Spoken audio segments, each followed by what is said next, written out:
श्री कृष्ण गोविंद हरे मुरारी। हे नाथ नारायण वासुदेवा। श्री कृष्ण गोविंद हरे मुरारी। हे नाथ नारायण वासुदेवा। हे नाथ नारायण वासुदेवा। हे नाथ नारायण वासुदेवा। श्री कृष्ण गोविंद हरे मुरारी। हे नाथ नारायण वासुदेवा।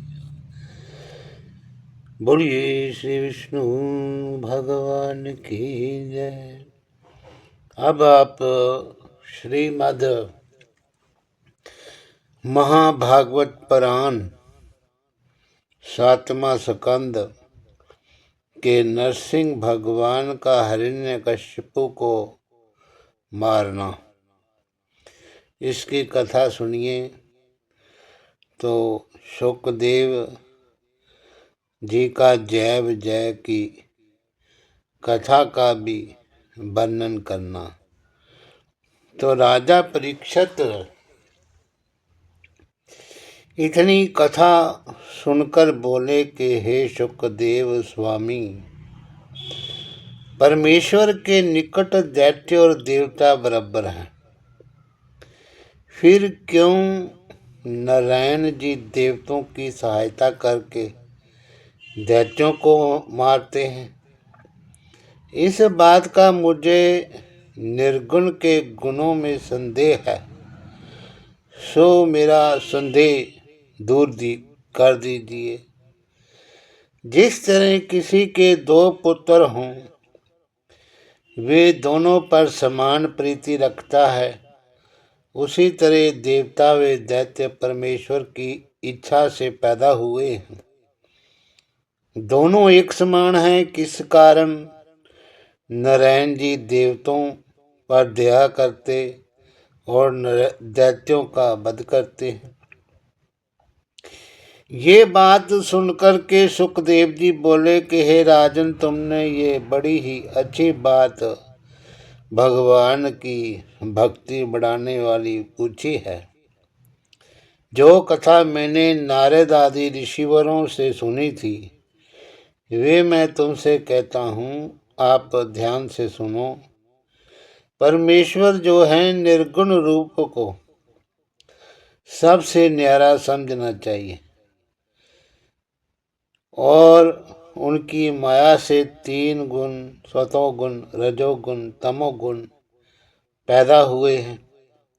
इसलिए सतोगुण की पारी में देवताओं को बढ़ाकर रजोगुण के समय दैत्यों का प्रताप अधिक करते हैं। तमोगुण की पारी में मनुष्य का भाग्य उदय होता है। सो एक समय राजा युधिष्ठिर ने शिशुपाल की मुक्ति राजसूय यज्ञ में देखकर नारद जी से पूछा कि महाराज, जिस शिशुपाल ने श्री कृष्ण जी त्रिलोकीनाथ को बड़े दुर्वचन कहे, उनकी जीव के 100 टुकड़े हो जाना उचित था, सो उसने मुक्ति पाई।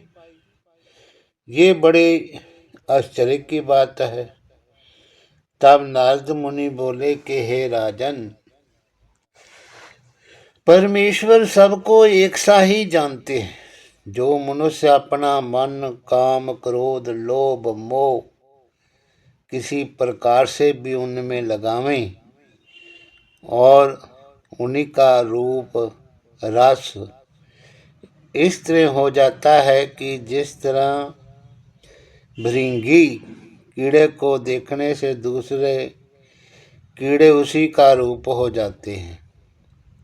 देखो, गोपियों ने नारायण जी को अपना पति जानकर प्रीति की। शिशुपाल और रावण आदि शत्रु ने उन्हें अपना दुश्मन समझा। यदुवंशियों ने, भाई बंधु युधिष्ठिर आदि पांडवों ने ईश्वर जानकर उनमें मन लगाया, सो वे सब उनकी कृपा से कृतार्थ हो गए। एक शिशुपाल की मुक्ति होने में क्या संदेह है। शिशुपाल और दंतवक्र तुम्हारी मौसी के बेटे जय विजय नामक द्वारपाल हैं। ब्राह्मण के श्राप से वैकुंठ से गिर के इन्होंने दैत्य योनि में जन्म पाया था। तीनों जन्म में परमेश्वर से शत्रु भाव रखने के कारण नारायण जी के हाथ से मारे गए। आप 32वें जन्म में मुक्त हुए हैं। ये सुनकर युधिष्ठिर बोले कि हे मुनिनाथ, वैकुंठ में रहने वालों के शरीर वे प्राण संसारी मनुष्यों के समान नहीं होते। उनका चैतन्य रूप होता है। वैकुंठवासी पाप नहीं करते। सो उन्होंने बिना अपराध किए किस वास्ते दैत्य का तनु पाया। हिरण्यकशिपु दैत्य के यहाँ प्रहलाद जैसा परम भक्त क्यों उत्पन्न हुआ, उनका वर्णन कीजिए। नारद मुनि बोले कि हे राजन, एक दिन सनकादिक परमेश्वर के दर्शन के वास्ते वैकुंठ में गए। सो जय विजय ने ईश्वर की आज्ञा अनुसार उन्हें भीतर जाने नहीं दिया। 5-5 वर्ष के बालक जानकर उनका अपमान किया। उन्होंने क्रोधवश जय विजय को श्राप देके कहा कि हम लोग नारायण जी का दर्शन करने आए थे, सो तुम्हारे रोक देने से 3 क्षण दर्शन मिलने में विघ्न हुआ, इसलिए तुम दोनों यहाँ के रहने योग नहीं हो, तो वैकुंठ से गिर के दैत्य योनि में जन्म लो। तीसरे जन्म में तुम्हारा उद्धार होकर तुम फिर वैकुंठ में आओगे। सो हे युधिष्ठिर, वही दोनों भाई साप के मारे हिरण्याक्ष वे हिरण्यकशिपु नामक दैत्य दिति से पैदा हुए। हिरण्याक्ष ने युवा होकर ऐसा विचारा कि देवता लोग पृथ्वी पर यज्ञ होम होने से पहले अपना भाग पालकर बलवान होते हैं। सो मैं पृथ्वी को उठाकर पाताल में ही ले जाऊं, फिर किस तरह कोई यज्ञ हवन करेगा। तो यज्ञ का भाग ना पाने से सब देवता भोजन बिना दुर्लभ होकर मर जाएंगे। जब हिरण्याक्ष ने ऐसा सोचा, पृथ्वी को पाताल में ले गया। तब नारायण जी ब्रह्मा के विनय करने से वराह का अवतार लेके पाताल में चले गए और हिरण्याक्ष को मार के पृथ्वी को लाकर फिर ज्यों का त्यों स्थिर कर दिया। नरसिंह अवतार लेके प्रहलाद भक्त के प्राण बचाने के लिए हिरण्यकशिपु को मारा। जब वे तनु छोड़कर उन दोनों ने विश्रवा मुनि के यहाँ केसी नाम की इसी से जन्म पाया और रावण कुंभकर्ण कहलाए। तब नारायण जी ने रामचंद्र जी का अवतार लेके उनका वध किया। अब उन्होंने क्षत्रिय वर्ण में होके तीसरा जन्म तुम्हारी मौसी के घर लिया। सो उसी विरोध में शिशुपाल क्रोध रूप होके परमेश्वर का भजन करता था।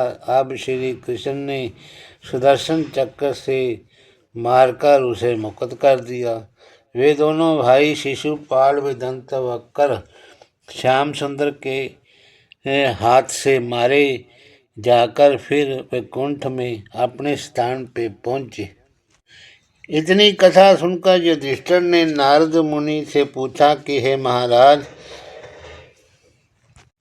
प्रहलाद जैसे परम भक्त व गुणवान से हिरण्यकशिपु ने क्यों शत्रुता करके उसको दुख दिया, और प्रहलाद जैसा परम भक्त दैत्य कुल में क्यों पैदा हुआ, ये आप मुझे बताने की कृपा करें। तो दूसरा अध्याय में नारद जी का हिरण्यकशिपु की कथा का कहना। तो नारद जी युधिष्ठिर की बात सुन के बोले, हे राजन, जब हिरण्याक्ष दैत्य बराह जी के हाथ से मारा गया, तब हिरण्यकशिपु क्रोधित होकर अपने साथी विप्रचित्तों और शतबाहु आदि दैत्यों से बोला कि तुम लोग मेरी बात को सुनो। देवताओं ने विष्णु भगवान को फुसलाकर मेरे भाई को मरवा डाला है, और नारायण जी बालकों के समान बड़े अज्ञानी हैं, तो जो कोई उनकी विनती करता है उसी की वे सहायता करते हैं। इसलिए मैं अभी हिरण्याक्ष के नाम पर पानी ना दे के विष्णु भगवान को त्रिशूल से मारूंगा और उन्हीं के खून से अपने भाई को तिलांजलि दूंगा। तो दुर्बल देवताओं को क्या मारूं, जब मैं नारायण जी को, जो सब देवताओं की जड़ है, मार लूंगा, तब सब देवता बिना मारे आप ही मर जाएंगे। इस कारण तुम लोग उस मूल को उखाड़ने का ये उपाय करो कि जिस जगह ब्राह्मणों या ऋषिवरों को यज्ञ हवन करते देखो, उनका यज्ञ विध्वंस कर डालो, और जहाँ गौ ब्राह्मण को पावो वहाँ मार डालो। संसार में किसी को तप जप हरि भजन मत करने दो। ये वचन सुनते ही दैत्य लोग सब जगह ढूंढ ढूंढ के गौ ब्राह्मण ऋषिवरों को मारने लगे। जब हिरण्याक्ष की माता, स्त्री और बेटों ने उसके मरने का अतिशोक किया, तब हिरण्यकशिपु ने उनको इस तरह समझाया कि मेरा भाई शत्रु के सम्मुख युद्ध में मारा गया है, इसलिए उसका शोक ना करना चाहिए। जीव कभी नहीं मरता और शरीर किसी का सदा स्थिर नहीं रहता, इसलिए मरने का शोक अज्ञानी मनुष्य करते हैं। इसका मैं एक इतिहास आपको सुनाता हूँ। उत्तर देश में सुयज्ञ नाम का एक राजा रहता था। वे भी इसी तरह युद्ध में मारा गया। उसकी रानियों ने मोहवश लोथ के पास बैठ के ऐसा विलाप किया कि सूर्य अस्त होने पर भी उसकी लोथ नहीं जलाई। तब यमराज 5 वर्ष के बालक बनकर वहाँ आए और राजा के जाति भाई व रानियों को समझाकर कहा कि बड़े हैरानी की बात है कि तुम लोग ज्ञानी होकर इतना खेद करते हो। संसार की गति देखो, जहाँ से जीव आया था वहाँ चला गया, तुम लोग भी उसी जगह अवश्य जाओगे। फिर तुम्हारा रोना वृथा है। जिसके वास्ते तुम रोते हो वे शरीर ज्यों का त्यों यहाँ पे पड़ा है, और जो इस काया में बोलने व खाने पीने वाला समर्थी मनुष्य था, उसको तुमने कभी आँख से नहीं देखा। फिर किस कारण शोक करते हो। सब जीवों की रक्षा प्रारब्ध के अधीन समझनी चाहिए। देखो, मैं 5 वर्ष का बालक अकेला वन में फिरता हूँ, बिना मृत्यु आए नहीं मरता। मेरे माता पिता ने मुझे छोड़ दिया है, इसलिए मुझको किसी से प्रीति नहीं है। जिसने गर्भ में पालन किया था वही अब भी रक्षा करेगा। और जिस तरह वृक्ष लगाने वाला अपने पेड़ को सींच के उसकी रक्षा करता है, वृक्ष अपनी रक्षा आप नहीं कर सकता, उसी तरह नारायण जी सब जीवों की पालना करते हैं। कदाचित तुम लोग ऐसा कहो कि राजा युद्ध में ना जाता तो क्यों मरता। सो ये बात निश्चय करके जानो कि जब मृत्यु आती है तब मनुष्य लोहे के कोट में भी बंद रखने से नहीं बचता। इस तरह घर बनता और कुछ दिनों उपरांत गिर जाता है, उसी तरह शरीर का धर्म बनना और बिगड़ना है। ये सदा स्थिर नहीं रहता। और जीव सदा अमर होके आकाश के समान रहता है। जिस तरह 10 बर्तन पानी से भर के धूप में रख दो तो सूर्य की छाया पड़ने से दूसरे सूर्य दिखाई देते हैं। जब उस बर्तन को तोड़ डालो तब फिर ये प्रकाश सूर्य में मिल जाने से उन बर्तनों में नहीं देख पड़ता। और जिस तरह उन बर्तनों के टूटने से सूर्य का प्रकाश नष्ट नहीं होता, उसी तरह इस जीव को भी समझना चाहिए। जैसे आग लकड़ी में नहीं दिखलाई देती, उसी तरह ये जीव बोलता पुरुष शरीर में रह के दृष्टि में नहीं आता। जब तक वे जीवात्मा शरीर में था तब तक राजा जीता रहा। अब तुम जितना चाहो उतना रुदन करके अपने प्राण भी दे डालो, पर उससे भेंट नहीं हो सकती। कर्मों के फल से न मालूम वे जीव कहाँ चला गया। कदाचित तुम लोग रोते रोते मर जाओगे तो अकाल मृत्यु होने के कारण नरक में दुख भोगना पड़ेगा। जैसे कुरंग पक्षी बच्चों के मोह से जाल में फंस के नष्ट हुआ था, वही गति तुम्हारी भी होगी। जब ऐसा ज्ञान सुन के रानियों का शोक मिटा तब उन्होंने राजा को दग्ध किया और बालक रूप यमराज वहाँ से अंतर ध्यान हो गए। सो तुम लोग भी यही बात समझकर हिरण्याक्ष के मरने का शोक ना करो। हिरण्यकशिपु की ये बातें सुनकर हिरण्याक्ष की माता दिति, स्त्री रुदा, भानु और शकुन आदि उसके बेटों का शोक जो था वे दूर हुआ। तो नारद जी बोले, हे युधिष्ठिर, जब हिरण्यकशिपु के समझाने से उनका शोक कम हुआ तब दिति ने कहा कि हे बेटा, नारायण जी ने देवताओं की सहायता करके तेरे भाई को मारा है, सो तुम भी देवताओं को मारकर अपना बदला ले लो। तो हिरण्यकशिपु बोला, हे माता, हिरण्याक्ष को परमेश्वर ने मारा था, इसलिए मैं परमेश्वर को मारकर अपने भाई का बदला लूँगा। पर मैंने ये उपाय विचारा है कि पहले ब्रह्मा का तप करके और उनसे ऐसा वरदान मांगूं कि जिससे मैं कभी ना मरूं। तब नारायण जी का सामना करके उन्हें मारूंगा। तो ये कहकर हिरण्यकशिपु अपनी माता से विदा हुआ और मंदराचल पर्वत पर जाके तप करने लगा। उसने 100 साल तक ऊर्ध्व बाहु एक पैर के अंगूठे पे खड़े रहकर ब्रह्मा जी का तप किया। तप करते समय अपना अंग ना हिला के सूर्य भगवान को देखता रहा। उसके चारों ओर मिट्टी जमा होने और घास सूखने से सर्प व बिच्छू ने अपना बिल बना लिया। तप के प्रताप से उसका ऐसा तेज जो था बड़ा कि नदी पर्वत समुद्र सब जलने लगे। जब देवताओं को उसकी ज्वाला पहुंची तब उन्होंने ब्रह्मा जी के पास जाके कहा कि यमराज, हे महाराज, हिरण्यकशिपु के तपो बल से हमें अति कष्ट होता है, सो आप जाकर उसे वरदान देकर तप करना छुड़ाइए, नहीं तो हिरण्यकशिपु आपके उत्पन्न किए जीवों को अपने तेज से भस्म करके दूसरी सृष्टि बनाना चाहता है।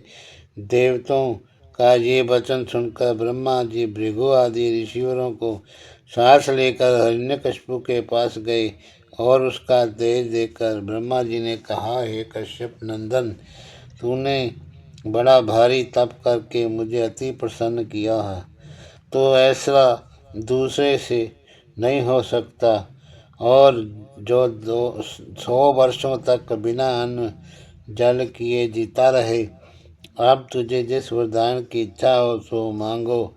ये कहकर जैसे ब्रह्मा जी ने अपना कमंडलों का जल उस पर छिड़क दिया, वैसे ही उसके शरीर का मांस जो दीमक लगने से केवल हड्डी रह गई थी। ज्यों का त्यों बलवान वे पुष्ट हो गया और स्वर्ण के समान चमकने लगा। तब हिरण्यकशिपु ने दंडवत वे स्तुति करके ब्रह्मा जी से हाथ जोड़कर विनय किया, महाराज आप जगतगुरु हैं, सब जड़ वे चैतन्य की उत्पत्ति करते हैं। आप ही यज्ञों का विधान व धर्मों की रक्षा करने वाले निर्गुण रूप हैं। ये स्वरूप केवल संसार की रचना करने के लिए धारण करते हैं। जो आप दयालु होकर मुझे वरदान देने को कहते हैं, तो मुझको ऐसा वरदान दीजिए कि आपका उत्पन्न किया हुआ कोई जीव, जड़ व चैतन्य, देवता व दैत्य और मनुष्य आदि कोई मुझे मार ना कर सके। मैं ना दिन को मरूं ना रात को, ना पृथ्वी में मरूं ना आकाश में, कोई शस्त्र मुझे ना लगे और युद्ध में कोई मेरा सामना ना कर सके। योग व तप करने से जो सिद्धि होती है, वे सिद्धि मुझको हो जावे और मैं देवता, दैत्य, मनुष्य आदि सब जीवों का राजा हो जाऊं और मेरी समर्थ कभी ना घटे। तो हिरण्यकशिपु को ब्रह्मा जी का वरदान देना। तो नारद जी बोले कि हे युधिष्ठिर, ब्रह्मा जी ने हिरण्यकशिपु की बात सुन के विचारा कि इस अधर्मी दैत्य को ऐसा वरदान ना देना चाहिए, और यदि वरदान नहीं देता तो ये तप करना ना छोड़ेगा, इसलिए वरदान दिए देता हूँ, फिर नारायण जी की दया से ये मारा जाएगा। ऐसा विचार करके ब्रह्मा जी ने कहा, हे हिरण्यकशिपु, तूने अति कठिन वर मांगा है, पर तेरे तप के प्रताप से ये वरदान मैंने तुझको दिया। अब तू सातों द्वीपों का राजा होगा। ऐसा कहकर ब्रह्मा जी अपने लोक को चले गए और हिरण्यकशिपु अति प्रसन्न होकर अपनी माता के पास आया। वरदान पाने का समाचार उससे कहकर बोला कि अब मैं सब देवताओं को मारकर तीनों लोकों का राज्य करूँगा। दिति ऐसे वरदान पाने की वार्ता सुन के बड़ी खुश हुई। हिरण्यकशिपु अपनी भुजाओं के बल से देवता, दैत्य, गंधर्व, सिद्ध, चारण, किन्नर, ऋषिवर, तपस्वी, भूत प्रेत, पिशाच, प्रजापति, मनु और सातों द्वीपों के राजाओं को जीत करके तीनों लोकों का राज्य करने लगा। जब उसको ये इच्छा हुई कि कोई शूरवीर मिले उससे युद्ध करूं, तब सब देवताओं उसके भय से भाग गए और ब्रह्मा जी के पास जाकर बोले, महाराज हिरण्यकशिपु ने देवलोक का राज्य छीन लिया, जिस पर भी दिन रात हमारे प्राण लेने का कहा रहता है। अब हम लोग क्या करें? तो ब्रह्मा जी ने उत्तर दिया कि इस समय दैत्यों की दशा अच्छी है और तुम्हारे दिन खोटे हो आए हैं, इसलिए तुम लोग कहीं पर्वत की गुफाओं में जाकर के छिपक कर हरि चरणों का ध्यान व सिमरण करो। जब तुम्हारी दशा अच्छी आएगी तब फिर तुम्हारा राज्य होगा। ये वचन सुनते ही देवता लोग कहीं पर्वत की कंदरा में छिपे रहे और अपने दिन काटते हुए परमात्मा का ध्यान करने लगे। जब वहाँ रहने से देवता लोग अति दुखी हुए, तब क्षीर समुद्र के किनारे जाके बड़ी दीनता से नारायण जी की स्तुति करने लगे। उसी समय आकाशवाणी हुई कि हिरण्यकशिपु धर्म का, वेद का और तुम्हारा विरोध कर चुका। जब प्रहलाद को वे दुख देगा तब मैं उसे मारूंगा। ये वचन सुनते ही देवता फिर कंदरा में जाकर हरि भजन करने लगे। हिरण्यकशिपु इंद्रासन पर बैठ के इंद्रपुरी और स्वर्ग आदि का सुख भोगता था। इंद्र की अप्सराओं को उसको नाच दिखाती थी, गंधर्व गाना सुनाते थे, ऋषिवर व तपस्वी आदि उसके अधीन रहते थे। पृथ्वी, समुद्र, पर्वत और वृक्ष आदि अनेक तरह के रत्न और फल पुष्प हिरण्यकशिपु को भेंट देते थे। उसके प्रताप व भय से 12 महीनों वृक्ष आदि को में फल व पुष्प लगे रहते थे। घी दूध की नदी बहती थी। हिरण्यकशिपु अपनी माया से वरुण और कुबेर आदि 10 दिक्पालों का रूप धर के मद्यपान करके अप्सराओं से भोग विलास करता था। ऋषिवर मुनि गौ ब्राह्मण उसके हाथ से बड़े दुख पाते थे। हिरण्यकशिपु के 4 पुत्र उत्पन्न हुए। 103 बालक तो दैत्यों का कर्म करते थे और चौथा पुत्र प्रहलाद का चलन व स्वभाव देवताओं के समान था। वे 8 पैर संत व महात्माओं की सेवा हरि भजन में रहता था। सब जीवों में परमेश्वर का चमत्कार एक सा समझ के किसी जीव को दुख नहीं देता था। इंद्रिय जित वे सत्यवादी था। छोटों को पुत्र के समान, बड़ों को पिता ईश्वर तुल्य जानता था। बालकों के समान ना खेलकर सत्संग में अति प्रीति रखता था। इसलिए महात्मा लोग उसकी बड़ी बड़ाई करते थे।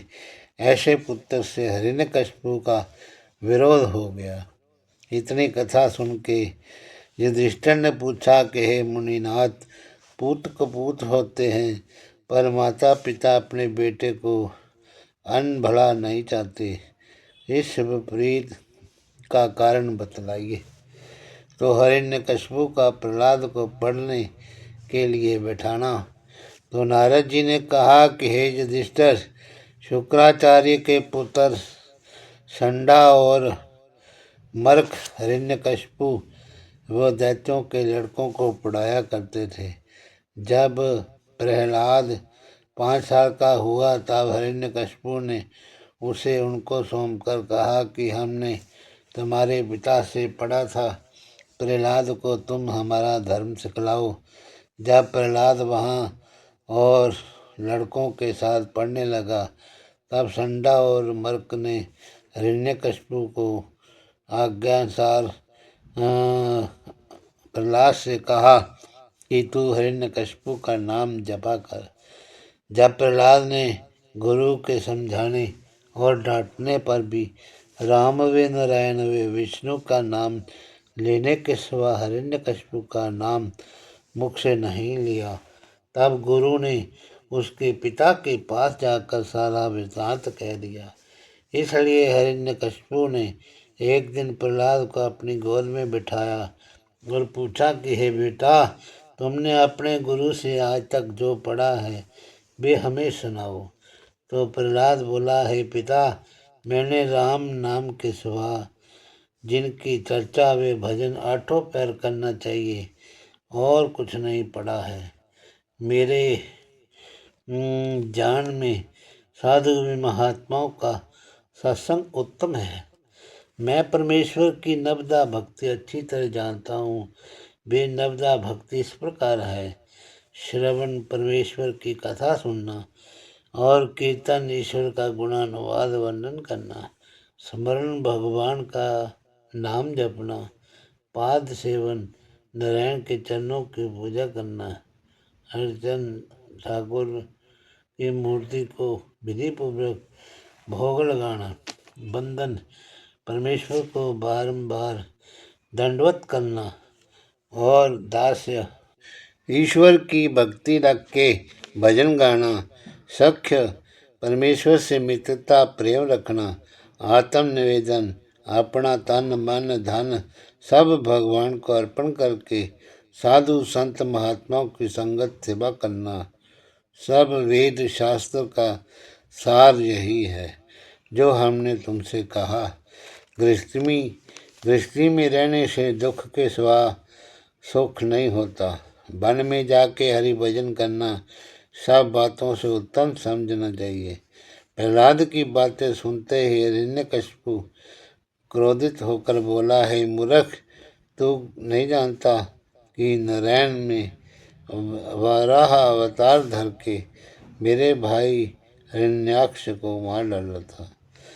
सो तू मेरे शत्रु का नाम लेके उसी की स्तुति करता है। अभी तू बालक अज्ञानी होकर मेरा कहना नहीं मानता, तो सियाना होने से पर क्या दशा होगी।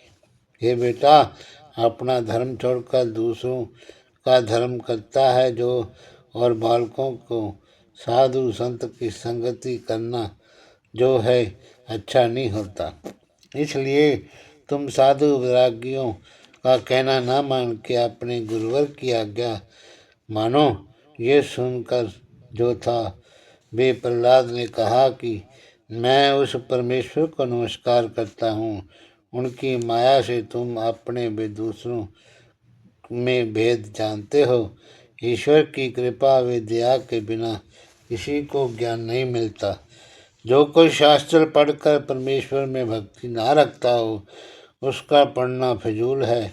ये ज्ञान भरा वचन सुनते ही हिरण्यकशिपु ने बड़े क्रोध कर से कई दैत्यों को बुलाकर कहा कि विष्णु भगवान दैत्य कुल के लिए कुल्हाड़ा है, और प्रहलाद उस कुल्हाड़े का बेट उत्पन्न हुआ है। ये मेरा कहना नहीं मानता और मेरे शत्रु का नाम जप के उसकी बुराई करता है। बड़े लोग पहले ही से ऐसे कह गए हैं कि जिस अंग में रोग हो उस अंग को काट देना चाहिए, और इसलिए ऐसे पुत्र का मारना उत्तम समझ करके तुम लोग इसको मार डालो। ये वचन सुनते ही दैत्य लोग प्रहलाद को वहाँ से खींचते हुए बाहर ले जा करके तलवार, तीर, त्रिशूल और गदा से मारने लगे। प्रहलाद आंख बंद किए अपना मन हरि चरणों में लगाए चुपचाप बैठा रहा।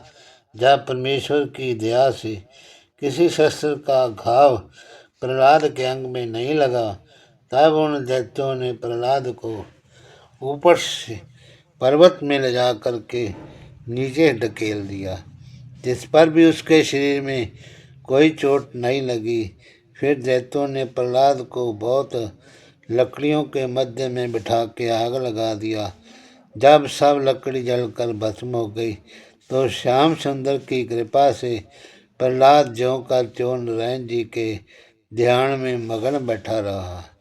तब हिरण्यकशिपु ने ये महिमा देख के मन में कहा कि बहुत हैरानी की बात है, प्रहलाद इतने उपाय करने पर भी नहीं मरता।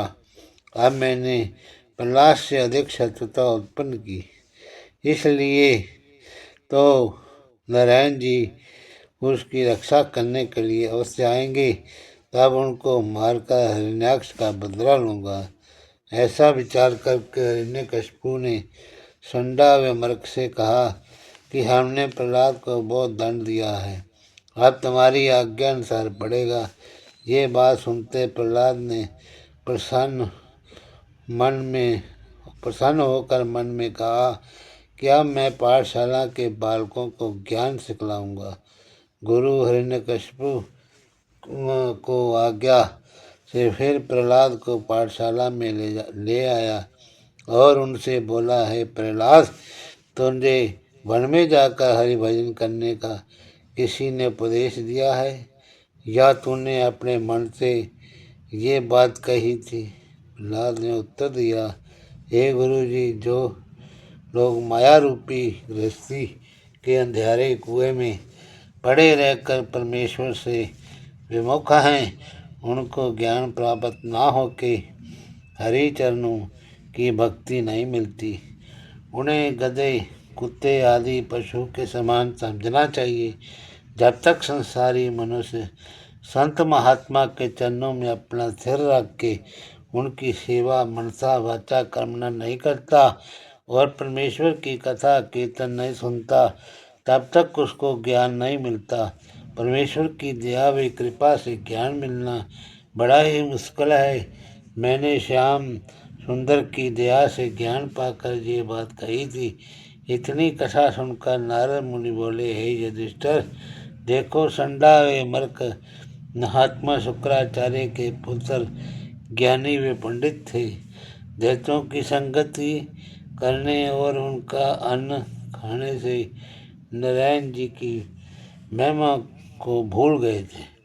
तो परमेश्वर की माया ऐसी बलवान है।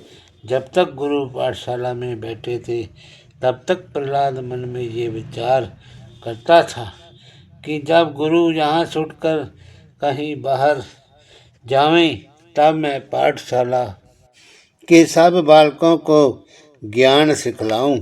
जब गुरु वहाँ से उठ के बाहर चले गए तब प्रहलाद ने लड़कों को अपनी ओर देख कर के ये विचार किया कि अभी बाल्यावस्था होने से इन बालकों को काम क्रोध मोह लोभ नहीं व्यापा है।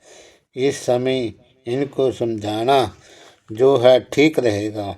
इतनी कथा सुनाकर नारद मुनि ने युधिष्ठिर से कहा कि कदाचित कोई पूछे कि प्रहलाद को ने ज्ञान सिखलाने से क्या प्रयोजन था, तो इस बात का उत्तर यह है कि प्रहलाद ने अपने हृदय में दया व धर्म रख के परोपकार के कारण ये चाहा था कि जिसमें ये लोग भी ज्ञानी होकर मेरी संगति से कृतार्थ हो जाएं।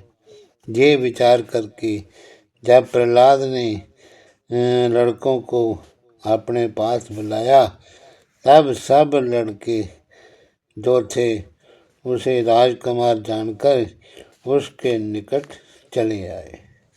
हरिओम तत्सत। नमो नमः।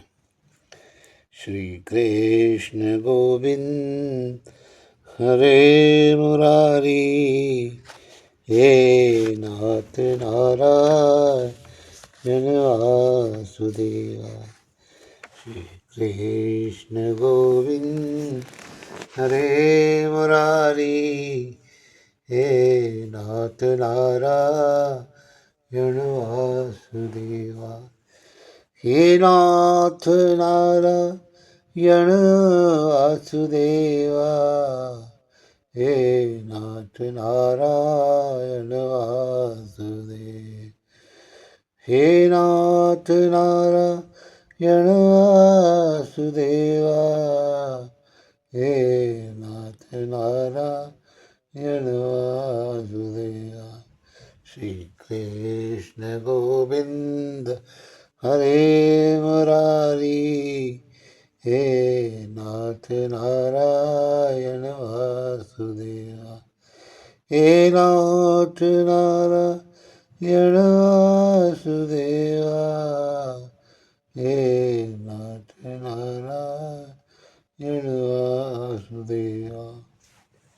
बोलिए श्री विष्णु भगवान की जय।